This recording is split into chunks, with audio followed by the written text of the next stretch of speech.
Hello everyone, welcome to KT education channel. আমি তোমাদের সাথে রয়েছি কোয়েল। তো ফাইনালি মেরিট লিস্ট যেহেতু প্রকাশিত হয়ে গেছে, এখন তোমাদের মনে প্রশ্ন অনেক ধরনের আসছে। অনেকেই কিন্তু ফার্স্ট মেরিট লিস্টে চান্স পায়নি, তো সেই নিয়ে ডিটেলসে জানাবো। আশা করছি তোমাদের কাছে ইনফরমেটিভ মনে হবে। প্লিজ চ্যানেলটিকে সাবস্ক্রাইব করবো, সঙ্গে বেল আইকনটা অবশ্যই ক্লিক করে দিও। আর একটু ভালো লাগলে, ইনফরমেটিভ মনে হলে ভিডিওটাকে শেয়ার করে দিও। ফার্স্ট মেরিট লিস্টে কলেজে অনেকেরই নাম ওঠেনি, অথবা যারা যারা অ্যাডমিশন অলরেডি নিয়ে নিয়েছো তারা আবারও সেকেন্ড রাউন্ডে চান্স পাবে কিনা, অর্থাৎ অনেকে নিজেদের পছন্দের কলেজে বা ফার্স্ট প্রেফারেন্স কলেজে চান্স পাওনি, তো অনেকে চিন্তা করছো সেকেন্ড প্রেফারেন্সে চান্স পাবে কিনা, কবেই সেকেন্ড মেরিট লিস্ট প্রকাশিত হবে এই নিয়ে ডিটেলসে জানাবো।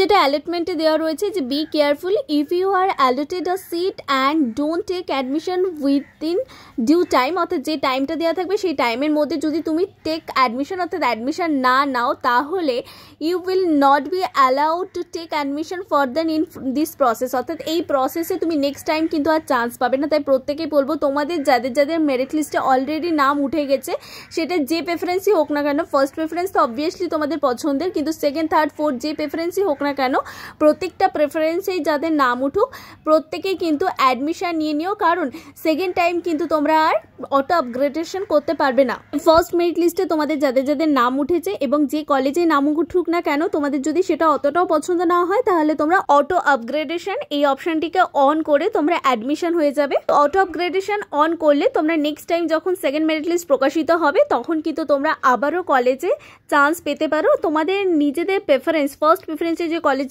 রেখেছো সেই কলেজেও কিন্তু তোমরা চান্স পেতে পারো।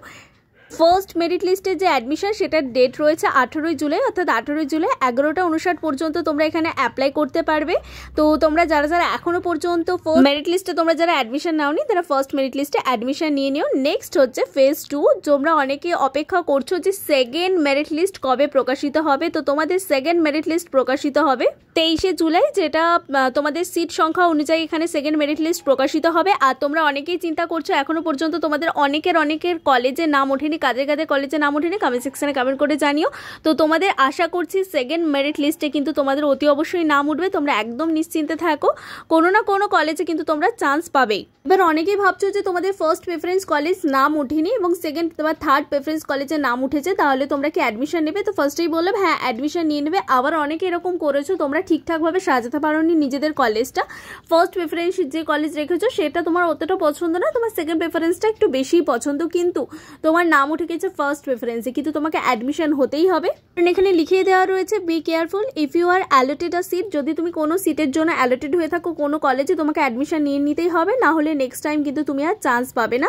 তাই প্রত্যেকেই বলবো, তোমাদের নিজেদের পছন্দের কলেজের নাম না উঠলেও তোমরা কিন্তু প্রত্যেকে অ্যাডমিশন নিয়ে নিও। শুধুমাত্র হয়তো ফার্স্ট কলেজে তোমরা ঠিকঠাকভাবে প্রেফারেন্সটা সাজাতে পারোনি বলে অনেকের এরকম হয়েছে যে ফার্স্ট প্রেফারেন্স কলেজ যেটাকে রেখেছো সেটাই তোমরা অ্যাডমিশন নিতে চাও না, কিন্তু সেটাই নাম উঠে গেছে, সেকেন্ড কলেজে অ্যাডমিশন নিতে চাও কিন্তু সেটাই নাম ওঠেনি। তো এক্ষেত্রে কোনো কিছু আর করার নেই, কারণ তুমি আর অটো আপগ্রেডেশন করতে পারবে না। শুধুমাত্র অটো আপগ্রেডেশন তারাই করতে পারবে যাদের সেকেন্ড থার্ড ফোর্থ প্রেফারেন্স কলেজে নাম উঠেছে কিন্তু তাদের অতটা পছন্দ নয়, তারা অ্যাডমিশন হওয়ার সময় অটো আপগ্রেডেশন এই অপশনটি অন করে তোমরা অ্যাডমিশন হয়ে যাবে। মেরিট লিস্টে অনেকেই চিন্তা করছো যে নাম উঠবে কি উঠবে না, তো তোমরা একদম নিশ্চিন্তে থাকো, কারণ তোমাদের প্রত্যেকেরই এবছর কলেজে নাম উঠবে। Application in the mop up phase, অর্থাৎ মপ অফ রাউন্ডে, সেকেন্ড ফেজে মপ অফ রাউন্ডে কিন্তু আবারও তোমাদের সুযোগ দেওয়া হবে এবং সেখানে তোমরা আবার সেকেন্ড ফেজ মপ অফ রাউন্ডে তোমরা আবার অ্যাপ্লাই করতে পারবে। সেটা অগস্ট মাস থেকে শুরু হয়ে যাবে এবং সেখানেও আবার মেরিট লিস্ট প্রকাশিত হবে।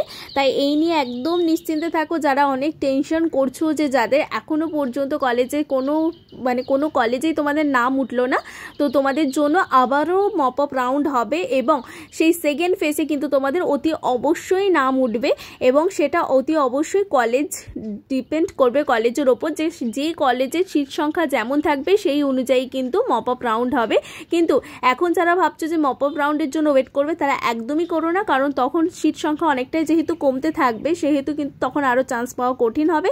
তাই এখন যারা চান্স পাওনি শুধুমাত্র তারাই এই সেকেন্ড ফেজের জন্য অবশ্যই ওয়েট করতেই হবে। আর যারা অলরেডি কিন্তু কলেজে অ্যাডমিশন হয়ে গেছো, তো তাদের জন্য ডকুমেন্টস ভেরিফিকেশন হবে। তো নেক্সট ভিডিওতে কী কী ডকুমেন্টস লাগবে এই নিয়ে ডিটেলসে জানাবো। ভিডিওটা ভালো লাগলে লাইক শেয়ার করে দিও, আর তোমাদের যে কোনো ধরনের প্রশ্ন থাকলে অতি অবশ্যই কমেন্ট সেকশনে কমেন্ট করে জানিও।